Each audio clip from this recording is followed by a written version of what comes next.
마태복음 23장 37절에서 39절의 말씀 보실 텐데요. 제가 가진 성경은 신약 41페이지에 있습니다.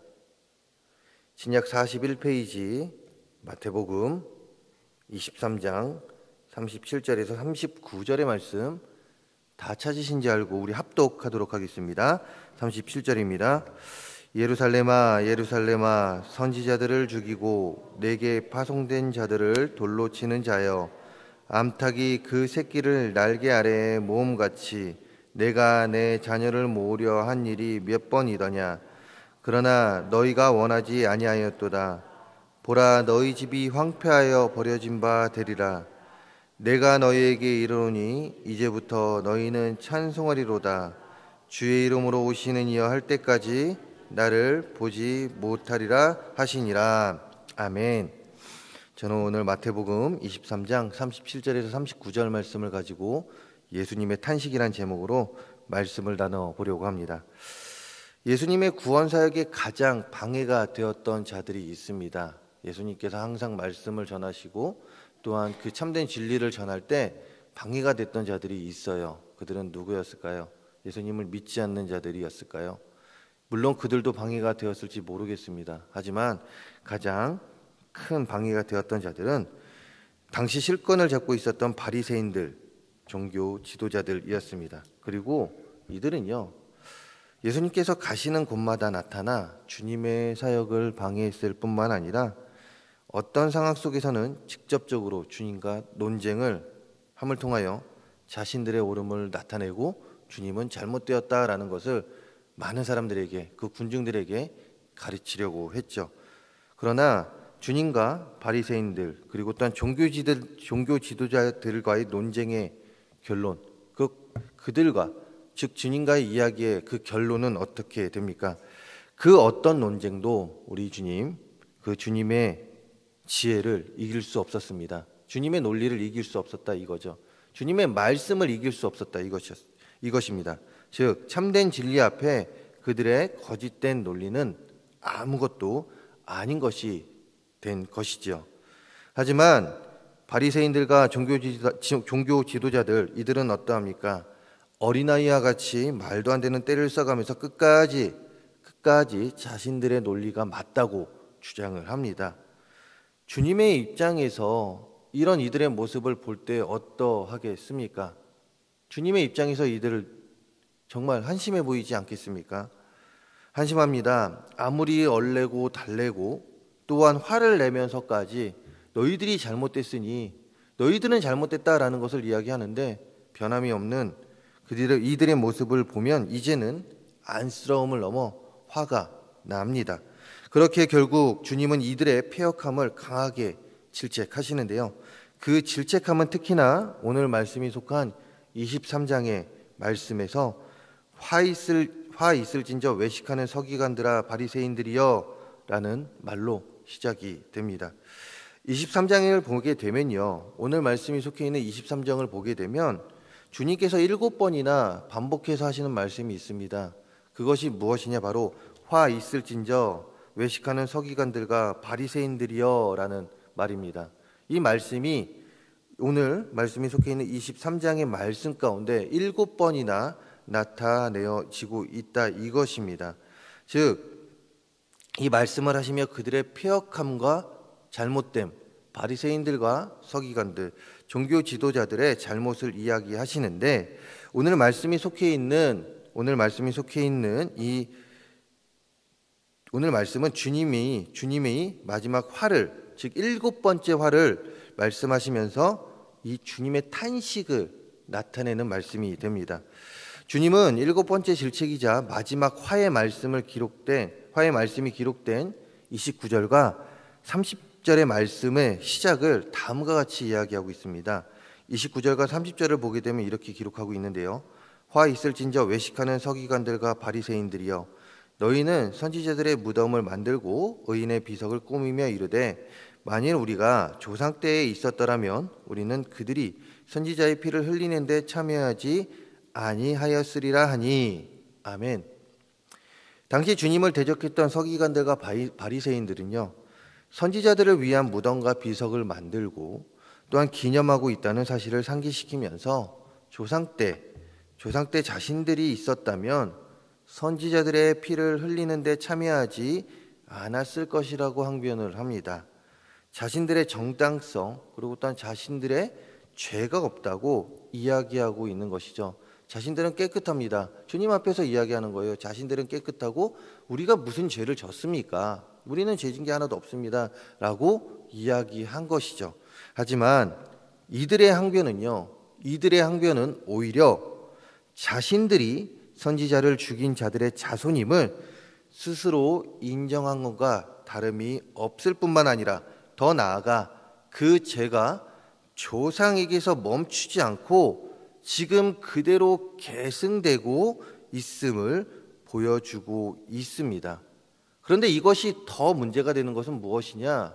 지금 이들이 고쳐지지 않으면 그 미래의 세대까지 똑같이 지금 이들이 짓고 있는 이 잘못된 모습이 계승되는 단대라는 것이죠. 즉 조상들이 지었던 죄들이 지금 이들이 똑같이 짓고 있습니다. 자, 근데 이들이 깨닫지 못하면 어떻게 됩니까? 그대로 간다라는 것이에요. 이처럼 끊임없이 반복되고 계승되는 이들의 죄악으로 인해 마음이 아프신 주님은 이 아픈 마음 가운데 오늘 말씀 37절에서 이렇게 기록하고 있죠. 자신의 마음을 나타내며 이렇게 말씀하고 계십니다.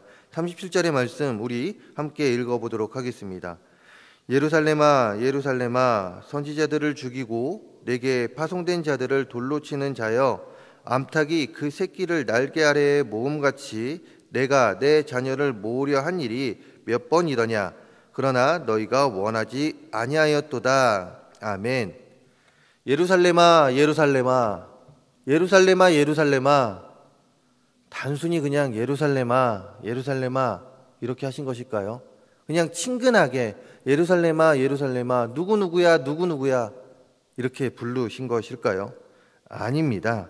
이 예루살렘아 예루살렘아는요 하나님의 마음, 그 주님의 마음이 담겨있는 말씀으로서 이것은 주님께서 온갖 죄악을 범함으로써 다가올 심판의 그늘 아래 놓이게 된 예루살렘을 부르짖는 소리입니다.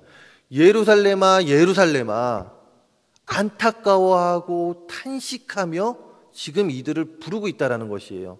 기뻐서 내가 너희를 안아줄 거니 이곳에서 와라. 내가 너희를 사랑한다라고 예루살렘아 예루살렘아 부른 것이 아니라 이들의 죄악에 탄식하며 곧 받게 될 심판에 이들의 모습을 볼 때 너무나도 가슴이 아파 예루살렘아 예루살렘아 하며 부르고 계십니다. 그러면서 그들이 무엇을 한다라고 이야기하고 있습니까?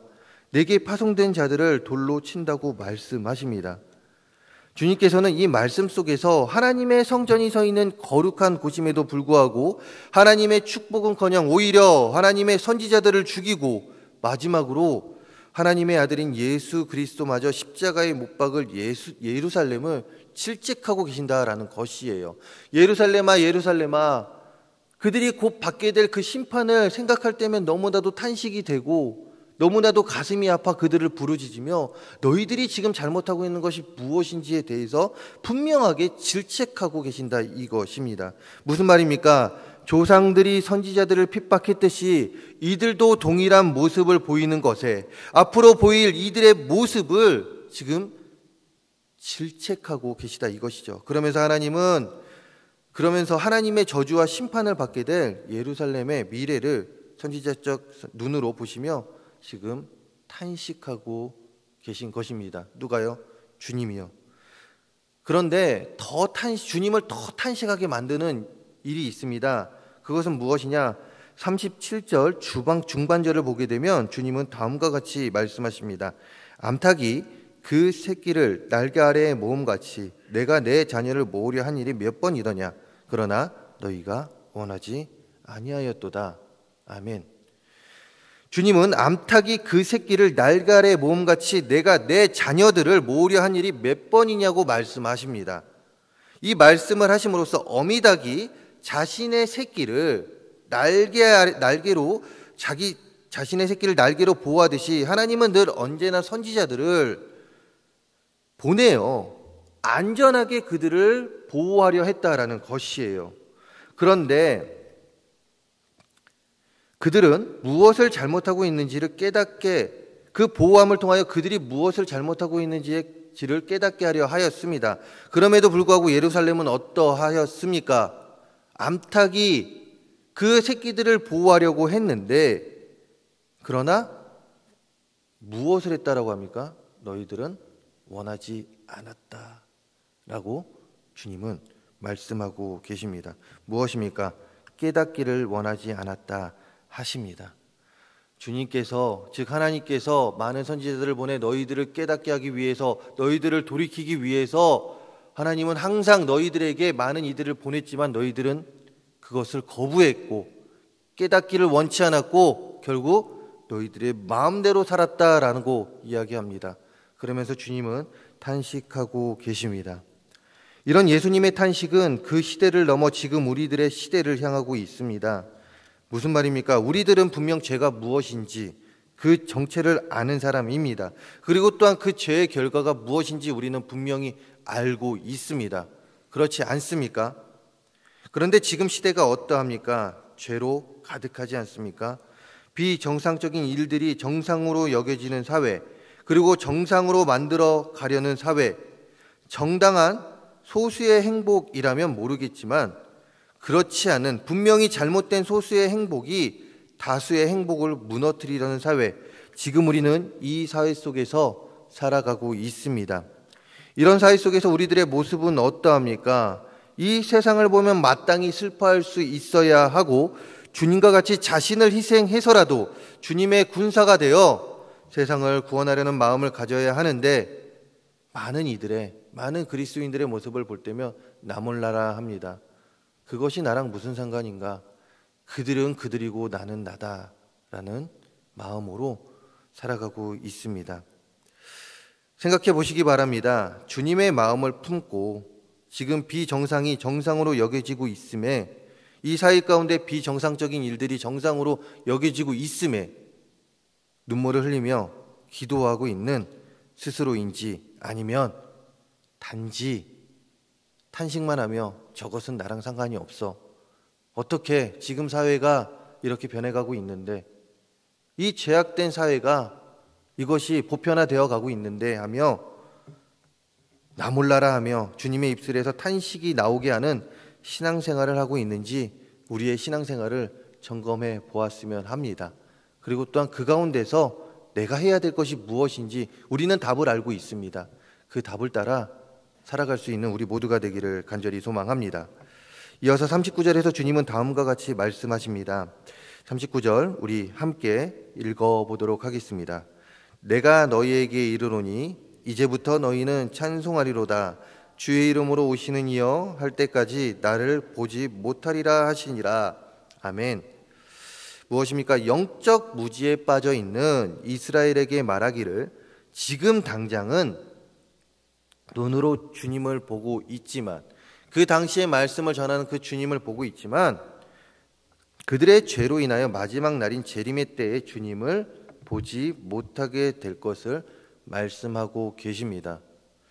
무슨 말입니까? 말씀에 순종하고 인내하고 또한 하나님 나라를 바라보는 성도들에게는 마지막 날인 재림의 때에는 주님을 볼 수 있는 영광을 누릴 수 있겠지만, 말로만 믿는다고 하는 자들, 겉과 속이 다른 믿음 생활을 하는 자들, 바리새인들과 서기관들과 같은 모습으로 믿음 생활하는 자들은 결코 마지막 때에, 마지막 날인 재림의 때에 주님을 볼 수 없게 된다라는 것을 39절 말씀을 통하여 이야기하고 계십니다.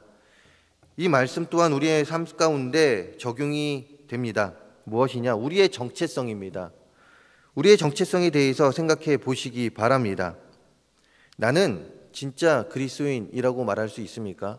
여러분들은 진짜 그리스도인이라고 말할 수 있습니까? 아니면 진짜를 모방하는 가짜 그리스도인, 그 모습으로 살아가고 있지는 않습니까? 생각해 보시기 바랍니다. 우리는 진짜 그리스도인의 모습으로 살아가야 합니다. 그리하여 마지막 날인 그 재림의 때에 하나님의 영광의 자리, 그 주님의 영광의 자리에서 우리는 함께 찬양하며 함께 영광 돌리며 살아갈 수 있어야 하는 자들입니다. 그러기 위해선 우리가 해야 될 일이 무엇입니까? 바로 우리가 진짜 그리스도인이 되어야 합니다. 가짜가 아닌, 모방하는 자가 아닌 진짜가 되어야 한다라는 것이에요.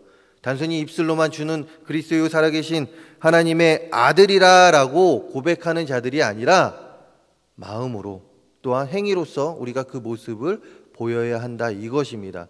단순히 머리로만 우리가 주는 그리스도의 살아계신 하나님의 아들입니다라고 생각하며 살아감을 통하여 주님의 탄식 소리를 듣는 것이 아니라 하나님이 보시기에 합당한 모습으로 살아감을 통하여 주님의 탄식을 기쁨으로 바꿀 수 있는 진짜 그리스도인의 삶을 우리는 살아갈 수 있어야 한다, 이것입니다. 진짜 그리스도인의 모습으로 살아갈 수 있는 우리 모두가 되기를 간절히 소망합니다. 그리하여 마지막 때에 그 주님의 재림의 때에 주님 만나고 또한 주님께 더욱더 영광 돌리며 기뻐 찬송할 수 있는 우리 모두가 되기를 간절히 소망합니다. 오늘 말씀에 기록된 주님의 탄식 소리를 외면하는 자들이 아닌 기억하며 신앙생활하는 우리 모두가 되기를 간절히 소망합니다. 그러면서 주님의 입술에서 탄식이 아닌 잘했다, 충성된 종아라는 이야기를 들을 수 있는 우리 모두가 되기를 간절히 소망합니다. 그리고 마지막 때에 주님과 함께하는 영광의 자리에서 기뻐 춤을 추는 우리 모두가 되기를 주님의 이름으로 축원합니다. 적용해 보시기 바랍니다. 탄식이 아닌 충성된 종이라는 소리를 듣기 위해 스스로가 보여 우리의 모습, 우리의 신앙생활은 무엇이 되겠습니까? 생각해 보며 오늘 하나님께서 주신 말씀 곱씹어 보면서 그 말씀에 따라 또한 하나님께서 주신 마음으로 오늘 하루도 승리하는 우리 모두가 되기를 간절히 소망합니다. 기도하겠습니다. 주님은 우리들의 모습으로 많은 탄식을 하고 계십니다. 이런 우리들의 모습이 변화되기 원합니다. 주님의 입술에서, 하나님의 입술에서 탄식의 소리가 나는 것이 아니라 우리들의 모습을 통하여 잘했다, 충성된 종아라는 소리가 나올 수 있기를 간절히 소망합니다. 우리들을 통하여 하나님 기뻐하시기를 간절히 바랍니다. 하나님, 그러기 위하여 무엇을 해야 됩니까? 우리들이 변해야 됩니다. 항상 그 말씀, 진리가 되는 그 말씀 아래서 우리들의 삶이 진짜 그리스도인의 삶으로 살아감을 통하여 하나님을 기쁘게 하며 하나님 영광 돌려야 합니다. 하나님의 말씀을 더욱더 우리의 마음밭에 새기며 그 말씀대로 살아가야 합니다. 이것을 기억하며 우리 마음밭에 새겨진 하나님의 말씀, 이 말씀에 순종하고 충성된 종의 모습으로 살아갈 수 있는 우리 모두가 되게 하여 주시옵소서. 오늘도 그 말씀으로 승리하는 우리 모두가 되게 하여 주시옵소서. 아버지, 아름다운 예물로 하나님께 영광 돌리는 자들이 있습니다. 이 예물 기뻐 받아 주시고 하나님 이 예물 하나님 나라 뜻이 있는 곳에 하나님 나라 건설에 앞장서어지는 귀한 예물 되게 하여 주시고 하나님 드려진 예물 가운데 많은 기도 제목들 하나님이 기억하여 주시고 응답하여 주시옵소서. 하나님, 오늘도 우리 모든 동성교회 성도님들 하나님 말씀으로 승리하는 하루가 되게 하여 주시고 말씀 아래 기쁘고 또한 즐거운 하루 보내게 하여 주시옵소서. 이 모든 말씀 예수님의 이름으로 기도합니다. 아멘. 이 시간 함께 기도하기 원합니다. 하나님, 내가 하나님의 영광의 자리에서 기뻐 춤을 추는 자가 되게 해달라고, 하나님의 말씀에 순종하며 하나님의 입술에서 탄식을 나타내는 신앙생활을 하는 자가 아닌 하나님의 입술에서 기쁨, 또 하나님의 입술에서 즐거움이 넘쳐나는 신앙생활을 하는 그리스도인의 삶을 살게 해달라고 기도하시기 바랍니다. 교회를 위해 기도해 주시기 바랍니다. 담임 목사님과 원로 목사님을 위해 기도해 주시기 바랍니다. 뿐만 아니라 우리 환우들이 있습니다. 아파하는 환우들, 영적으로 육적으로 아파하는 우리 환우들을 위해 기도해 주시고요. 각자 가지고 나오신 기도 제목 가운데 기도하시다 돌아가시겠습니다. 주여 일청하신 뒤에 기도하시겠습니다. 주여, 할렐루야. 사랑과 은혜가 많으신 하나님,